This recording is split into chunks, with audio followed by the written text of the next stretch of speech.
본래 시편 43편 우리가 읽은 것과 그 앞에 있는 42편은 하나의 시라고 해요. 1, 2, 3연으로 나누어진 시라고. 그런데 하나의 시로 엮어진 것을 성경학자들은 얘기하고 있습니다.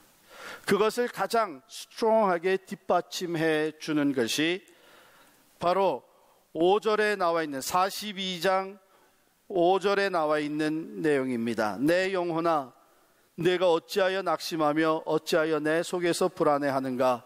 너는 하나님께 소망을 두라. 그가 나타나 도우심으로 말미암아 내가 여전히 찬송하리로다. 여기가 바로 42편에서 시작한 시의 첫 번째 연이 마치는 곳입니다.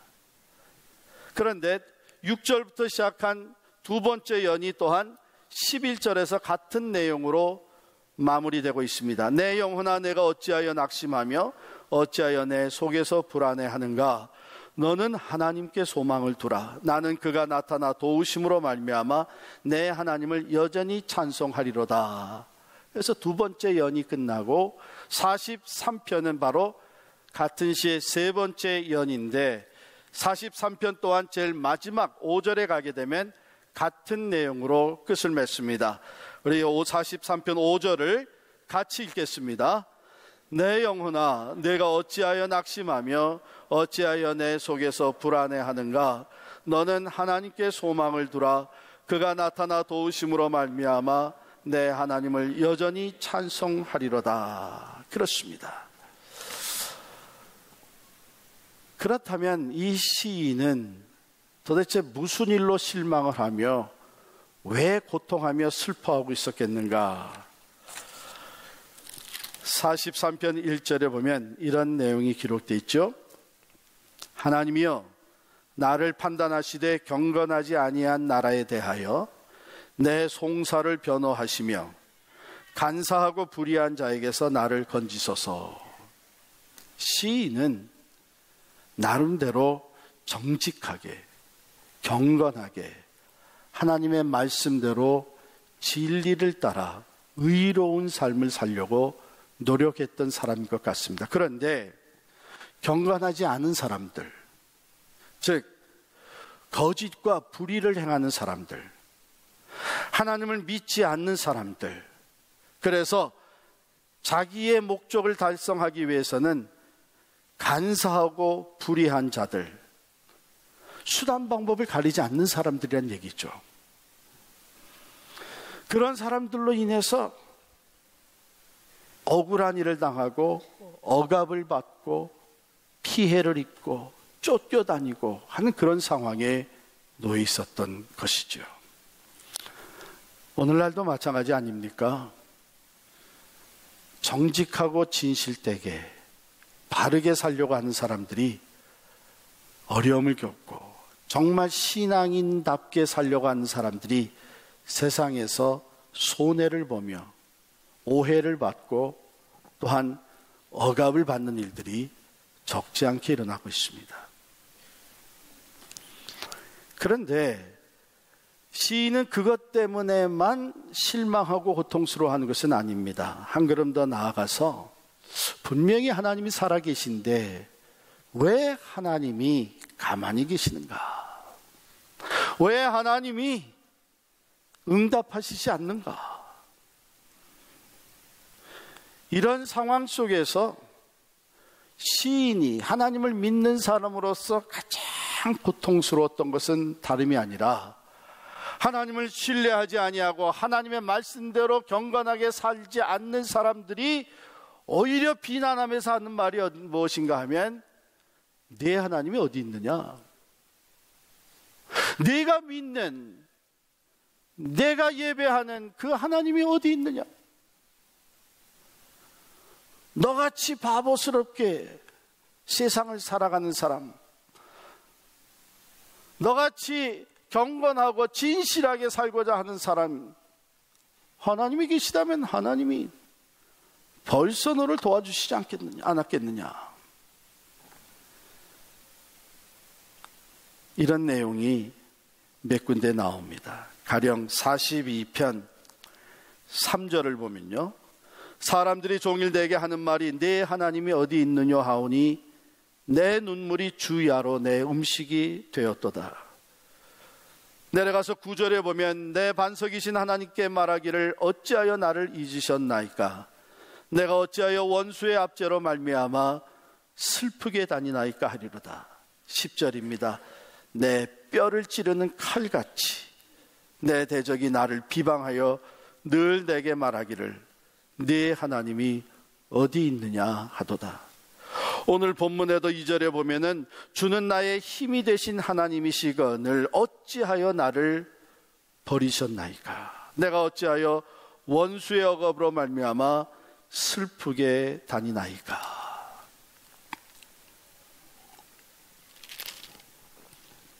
실망스러운 상황, 억울함과 억압을 당하고 있는 그런 상황 속에서 시인은 하나님을 온전히 의지하고 나아가기를 원하는데 그 하나님이 잠잠하신 거예요. 그래서 그 마음에 슬픔과 고통이 더해지고 있는데 뭐라고까지 표현을 하냐면 내가 사람들로 인하여 비방을 받으면 내 하나님이 어디 있느냐 하고 말할 때는 마치 내 뼈를 칼로 찌르는 것 같습니다. 그렇게 얘기합니다. 사실 그렇습니다. 우리가 믿음을 가지고 신앙생활을 한다고 하지만 우리는 이러한 상황을 경험할 때가 없지 않아 있습니다. 독실한 신앙인이면서 신학 철학 교수였던 니콜라스 월터 스토프도라고 하는 사람은 스위스에 가서 유학을 하던 아들이 등반사고로 추락해서 목숨을 잃게 되었습니다. 그때 많은 사람들이 그를 위로하고자 했지만 그는 그 위로를 다 거부했다고 합니다. 그러면서 외치는 말이 왜 하나님은 내 아들이 추락할 때에 그를 붙잡아 주시지 않으셨는가? 소설가 박완서 씨도 참으로 미래가 창창한 아들의 죽음을 두고 그는 고통스러워하면서 이렇게 기도했다고 합니다. 하나님, 한마디라도 말씀해 주옵소서. 한 말씀만 주옵소서. 왜 이런 일이 내 아들에게 일어났는지, 만일 그것이 내 죄가 많아서 그렇다면 왜 내 아들입니까? 나를 치셔야죠. 나를 데려가셔야죠.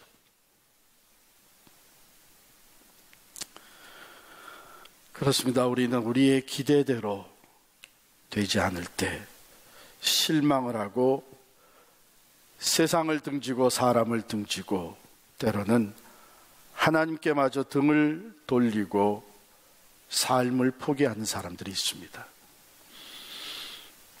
그런데 우리가 세상을 그렇게만 살아갈 수는 없죠. 왜냐하면 세상은 어차피 실망스러운 세상입니다. 때로는 자녀 문제로, 사업의 문제로, 인간관계의 문제로 우리는 실망합니다. 문제는 세상이 달라지기를 원하는 것보다는 오히려 세상이 우리를 실망케 할 때에 그것을 어떻게 극복하고 여전히 희망차게 살아가느냐 하는 것이 우리에게 주어진 과제이고, 하나님은 바로 그러한 삶을 살 수 있도록 우리에게 말씀하고 계십니다. 시인을 통해 주시는 말씀입니다. 시인은 그것을 어떻게 극복하였는가? 먼저 하나님을 바라보았습니다. 왜냐하면 하나님이 가장 크신 분이시고, 하나님은 완전한 공의의 하나님이시고, 하나님은 완전하신 주권과 섭리를 가지시고 모든 것을 다스린다고 하는 것을 그는 확실하게 믿었기 때문입니다. 여러분, 이것이 우리에게 주어지는 지혜예요. 왜냐하면 우리가 이미 세상에서 그것을 경험하고 있습니다. 맞대놓고 해결이 안 되면 그 사람보다 더 위에 있는 사람을 찾아가야 되잖아요. 그 사람이 권위가 있고 해결할 수 있는 능력이 있으니까. 세상에 도와줄 사람이 아무도 없다고, 세상이 나를 실망시킨다고 낙심하고 좌절하고 있지 마시고, 그 모든 세상을 창조하시고 다스리시는 하나님을 바라보시기를 바랍니다. 하나님 앞으로 나아가면서 기도할 사람이야말로 가장 지혜로운 사람입니다. 사람에게 실망했다고, 교회에 실망했다고, 목사에게 실망했다고 신앙을 등지며 하나님마저 등지며 떠나는 사람은 너무나도 어리석은 사람. 언제 하나님이 교회를 믿으라 그랬습니까? 언제 하나님이 사람을 믿으라 그랬습니까? 세상을 믿으라 그랬습니까?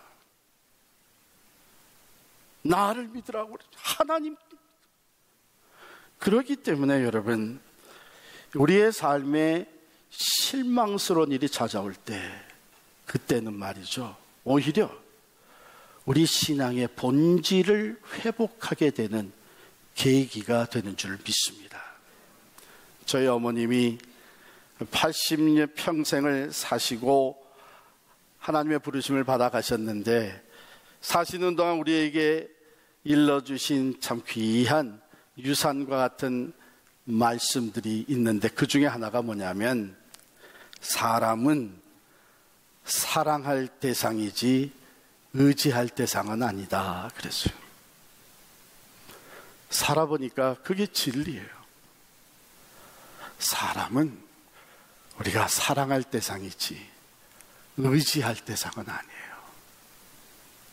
사람은 누구나 다 한계가 있고, 누구나 다 연약하고, 누구나 다 변합니다. 그런데 그 사람을 의지하고 세상을 의지하면 우리는 계속해서 실망할 수밖에 없어요. 그렇기 때문에 오히려 세상이 우리를 실망시킬 때에 우리는 다시 한번 정신을 차려서, 내가 세상을 의지하는 게 아니지, 내가 사람을 신뢰한 것이 아니지. 물론 사람이 언뜻은 내게 도움을 주지만 똑같은 사람이 내게 상처를 주기도 합니다. 똑같은 사람이 도움이 되기도 하지만 때로는 나를 짓누르기도 합니다. 신앙의 본질, 우리는 세상과 사람을 믿는 것이 아니야. 물론 사람을 통해서 신앙을 갖게 되기도 하지만 그것은 하나님이 방사에 사용하시는 방법 중에 하나이고, 점진적으로 하나님은 우리를 하나님만을 신뢰할 수 있는 믿음으로 나아가게 하시는 줄 믿습니다. 그런 과정 속에서 하나님은 실망스러운 일도 우리의 삶에 허용을 하시는 거예요. 그래서 정말 우리가 믿어야 될 대상은 하나님 한 분이라고 하는 것을 철저하게 깨닫게 하십니다. 기도의 내용을 보겠습니다.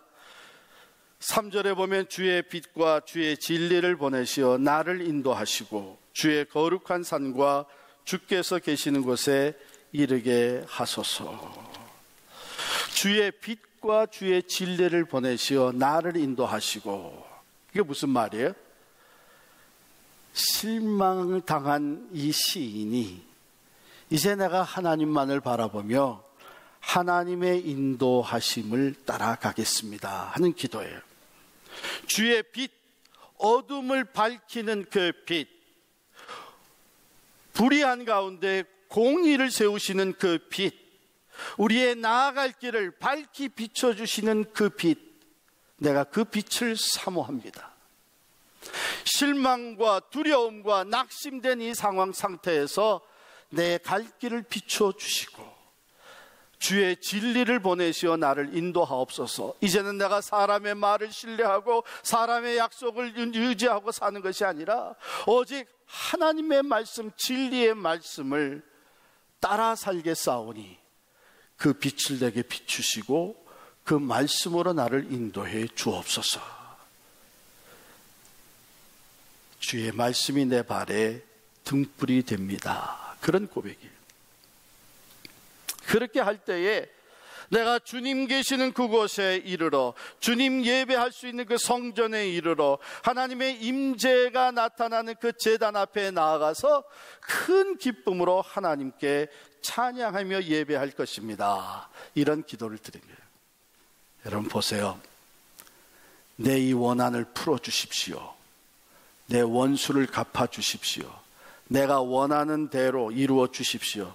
그런 기도가 아니라 실망 가운데서 이제 내가 사람을 신뢰하거나 의지하지 아니하고 세상을 바라보지 아니하고 하나님만 바라보며 살겠습니다. 하나님의 공의와 하나님의 진리의 말씀으로 나를 인도해 주옵소서. 그래서 내가 이제 더욱 하나님만을 예배하며 섬기는 사람으로 새롭게 되어지기를 원합니다. 그런 기도예요.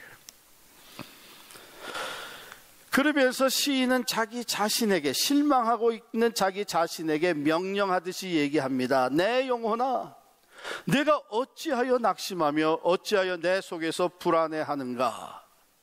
이 말은 뭐냐면 지금 현 상태만을 얘기하는 것이 아니라 자기 자신을 탓하는 말이에요. 너는 어떻게 해서 마치 하나님이 안 계시는 것처럼 절망하고 불안해하고 낙심하느냐? 하나님이 계시니 너는 하나님께 소망을 두라. 그렇습니다. 세상을 바라보게 되면, 나를 실망시킨 사람들을 바라게 되면 더 깊은 실망과 낙심과 절망으로 빠져들어갈 수밖에 없지만, 이제는 그 모든 것에서 눈을 떼서 영원하신 하나님, 공의의 하나님, 만물을 다스리시는 하나님을 바라볼 때에 소망이 있어. 사한 소망이. 그가 나타나 도우심으로 말미암아 나는 내 하나님을 여전히 찬송하리로다. 할렐루야.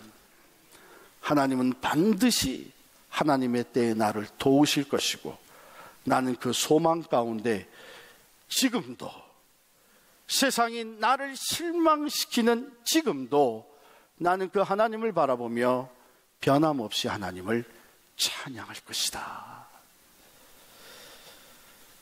사랑하는 성도 여러분,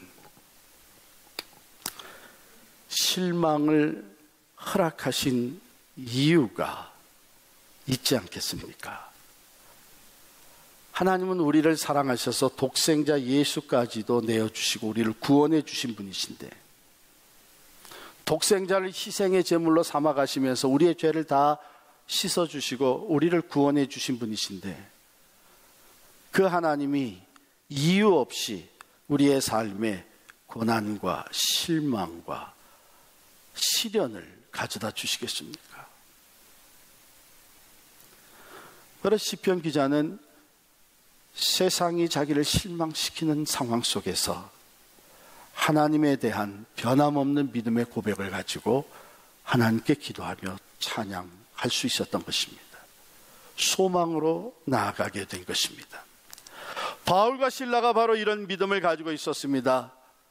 바울과 실라는 오해를 받고 억울하게 죄명을 뒤집어 쓰고 매를 실컷 앓고 선교를 하던 그들이 이제는 감옥에 갇히게 되었습니다. 큰 고통과 실망 가운데 한밤중에 그들은 끙끙거리며 하소연하며 두려워하며 원망하며 저주하며 자기들 실망시킨 이 세상 원수들 향해서 이를 갈고 있었던 것이 아닙니다. 그들은 한밤중에 하나님을 찬미하며 기도했습니다. 세상이 그들을 실망시켰지만 그들은 하나님께 소망을 두고 하나님을 찬미하며 기도할 때에 지진이 일어나게 되었고 옥문이 열리게 되었고, 바울과 실라는 풀려날 뿐만 아니라 주변의 많은 사람들에게 하나님의 살아계심을 증거할 수 있게 되었습니다. 십자가와 부활이 바로 그것을 우리에게 잘 전해주고 있습니다. 예수님을 따르던 제자들, 그들은 큰 기대를 가지고 따랐습니다.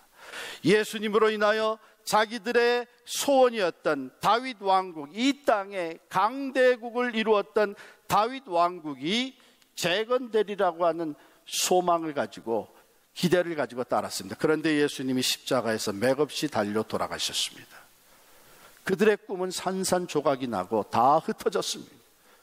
시리에 빠진 두 제자가 엠마오를 향해서 터벅터벅 걸어가고 있을 때 부활하신 주님이 그들 가운데 나타나셔서 동행하시며 말씀을 풀어주셨다 그랬습니다. 모세와 선지자의 글로부터 시작을 해서 말씀을 풀어주시며 하시는 말씀이, 그리스도가, 너에게 약속된 메시아가 이 고난을 받은 후에 영광에 들어갈 것이 아니냐 하는 말씀을 풀어주셨습니다. 그때 그들의 마음이 뜨거웠다 그랬습니다. 제자들은 기대를 가지며 예수님을 따라가면서 십자가의 고난 후에 부활의 영광과 승리가 있는 것인데, 고난은 싫어했습니다. 고난은 보고 싶지도 않았습니다. 고난은 염두에도 없었습니다. 부활의 영광과 승리만을 바라보며 기대를 가지고 따라갔던 저들, 십자가의 사건 앞에서 그들의 꿈이 산산이 기대가 깨어져 버리자 다 실망하고 떠날 수밖에 없었습니다. 그러나 이 진리를 깨달은 후에 십자가의 사건은 하나님의 그 놀라운 계획, 십자가 후에 부활의 영광과 영원한 승리가 있은 이 계획의 한 부분이었다고 하는 것을 깨닫게 된 저희들은 엠마오로 가던 두 발걸음이 180도 돌이켜서 다시 예루살렘을 향합니다. 어둠으로 내려가던 그들의 발걸음이 이제는 밝아오는 새벽을 향해 달리기 시작을 합니다. 시리에 빠져서 터벅터벅 걸어가던 저들이 믿음의 확신을 가지고 새벽을 향해 달리기 시작을 합니다. 예루살렘에 도착한 저들은 예수 그리스도가 부활하셨다, 우리 엠마오 길에서 우리가 그를 만났다고 증거하게 됐습니다. 부활하신 주님은 이제 승천하시게 되셨습니다. 예수님의 승천을 앞두고 제자들은 예수님께 물었습니다. 이스라엘을 회복하실 때가 이때니입니까?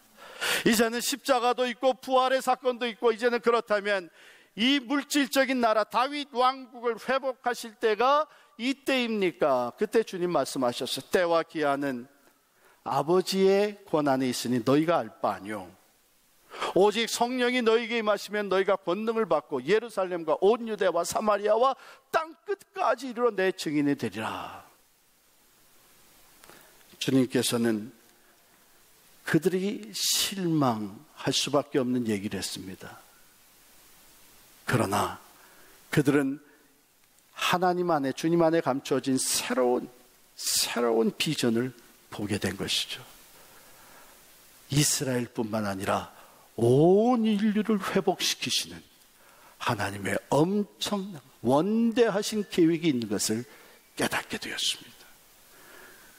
성령이 임하면서 저들은 이 사실에 예수 그리스도의 십자가와의 부활의 증인이 될 것을 다짐하며 생명을 내어놓고 순교자적인 신앙으로 예수 그리스도를 증거하는 증인이 되었고, 그 결과 예루살렘에서 온 유대와 사마리아와 땅끝까지 하나님의 나라가 세워져 나가기 시작을 한 것입니다.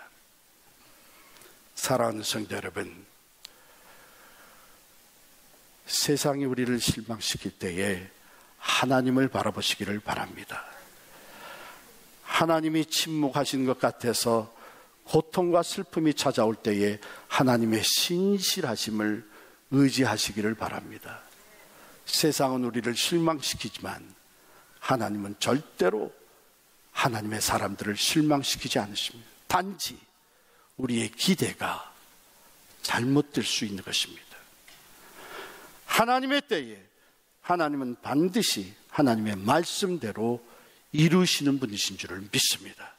하나님의 때에 하나님은 반드시 기도에 응답하시며 하나님의 구원을 보여주실 줄을 믿습니다.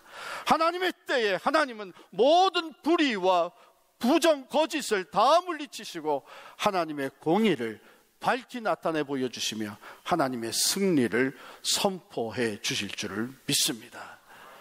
그러므로 우리는 세상이 우리를 실망시킬 때에 하나님을 바라보시기를 바랍니다. 하나님만을 의지하시기를 바랍니다.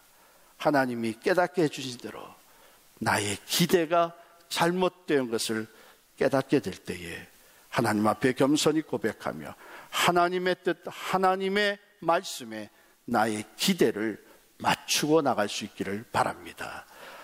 위로하시고 새롭게 하시고 일으켜 세워주시고 승리케 하시는 하나님의 은혜가 여러분과 저와 우리 교회에 함께 하실 줄을 믿습니다.